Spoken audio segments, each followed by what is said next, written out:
it's a John Deere lawnmower blade. You know, knowing that it's a lawnmower blade, it's not going to hold a razor sharp edge or anything like that. But what I wanted it for was basically a camping knife, big enough to be a machete, but still be used for other tasks as well. And I put some unique features in it, like this dished out edge, and this is double-sided, you know, same bevel on both sides. And then I also put a double bevel, kind of a dished out top. And my thought is on this one, it would be for like bigger pole cutting, and maybe even deep arcing on larger poles. And then this small one could be for small poles or dowels, you know, the kind of stuff that you might need to make to set up a shelter or whatnot. So anyway, the handle, I like the feel of it right now without any scales on it. So we'll see with the scales on how it feels. Blade in there, preheating. Gotta move it around a little bit. It's heating right up.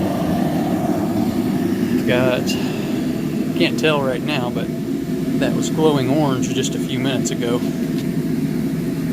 Yeah, I can still feel the heat coming off of it. So that's preheating my anvil. And I made a mess, but I preheated my oil too. I just heated up a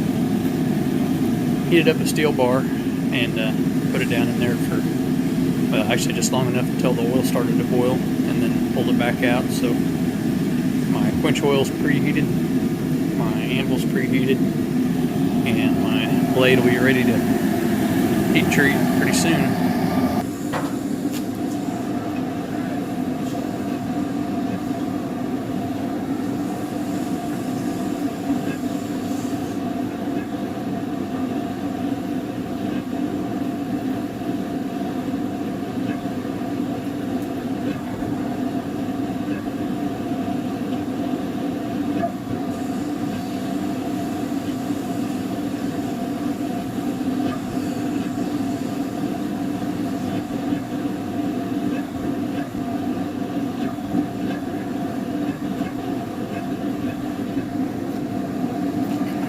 Okay, so I need to file test that, but trying to give you a look down the spine.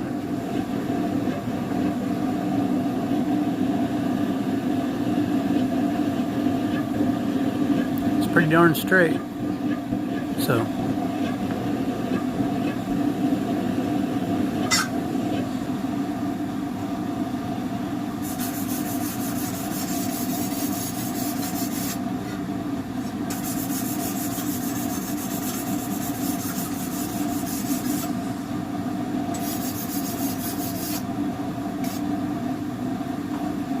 So what I'm doing, this is still pretty hot, so I've got to hold it with tongs. It's a really fine tooth file. Okay, now on the handle, I can bite right in. You can feel it. It bites into the metal. You know, you're actually taking metal off with the file. Now on the blade, you can hear it, you can feel it. It just rakes right off of it. Spine, same thing, it just rakes right off of it. So that's how you know that you got a good hard heat treat.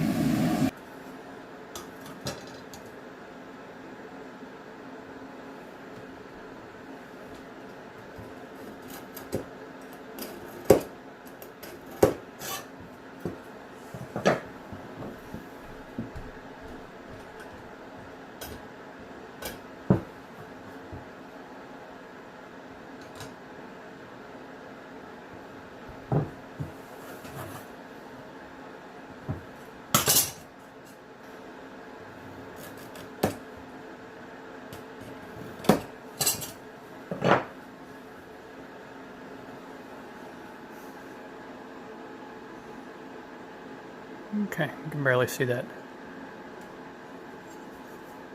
but it is visible. So that line carries all the way around, and that is where I'm going to run my micarta to.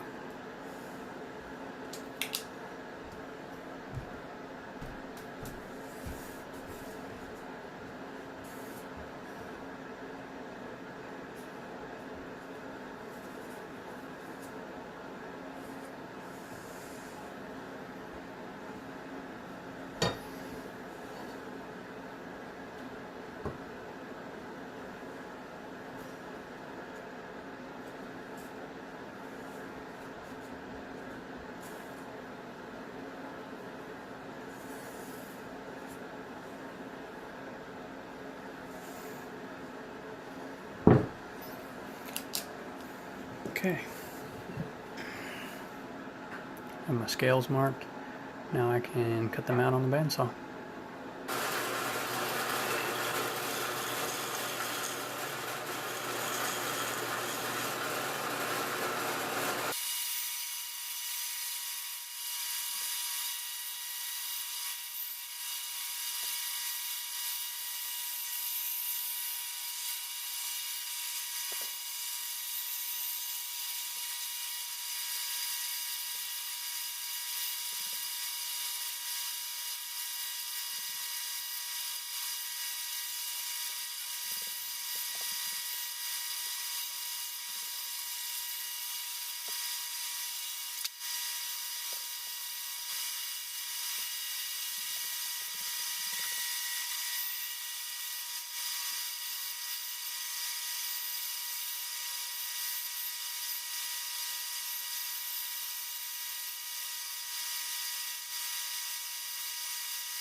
I just have the scales laying on there. So now that I have those cut out, I'm going to get them lined up. The only surface that really matters at this point is this front surface. And as long as there's micarta overhanging the rest of the handle so I don't have a short spot or a place where it doesn't quite cover, then it's going to be fine. I'll get those lined up, C-clamp them in place, and then figure out my pinholes.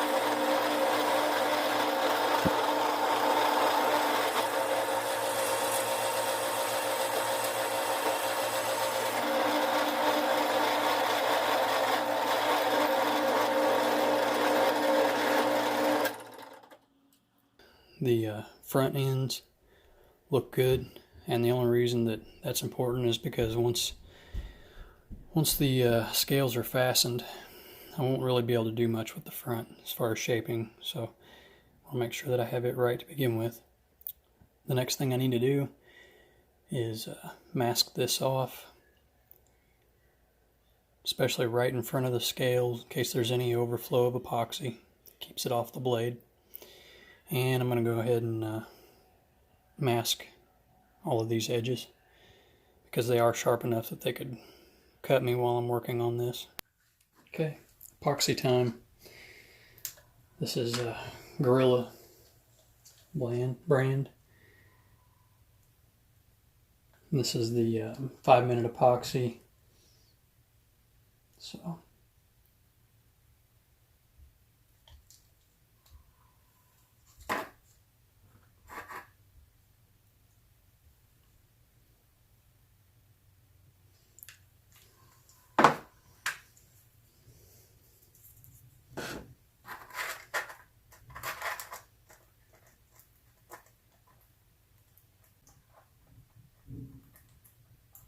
okay, it's all mixed.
Okay, get that painted on, covering all the surfaces.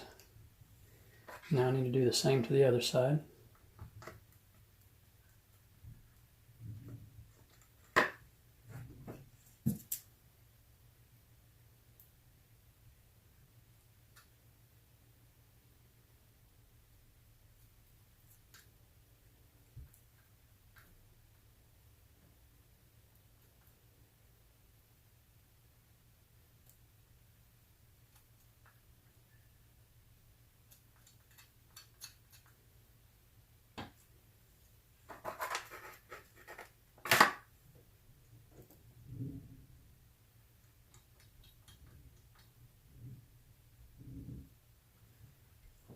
Okay.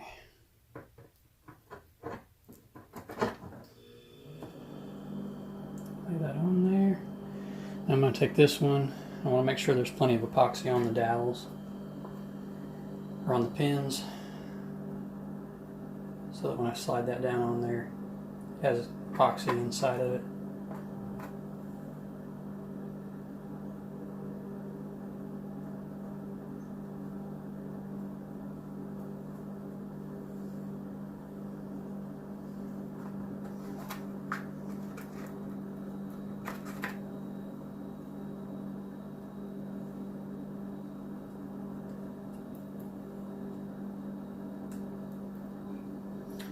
Okay, done with that.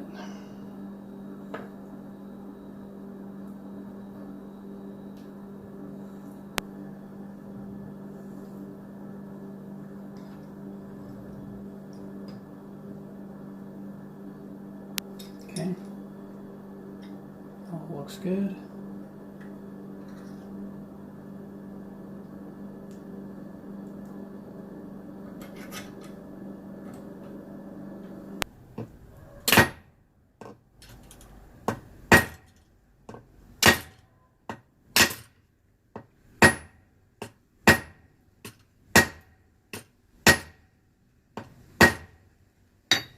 Okay. And all that does is just kind of, there we go. All that does is kind of flare out the end of that pin. Helps it to kind of swell up in the hole to stay in place. Do the same thing on the back one.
Well, there it is, all finished up.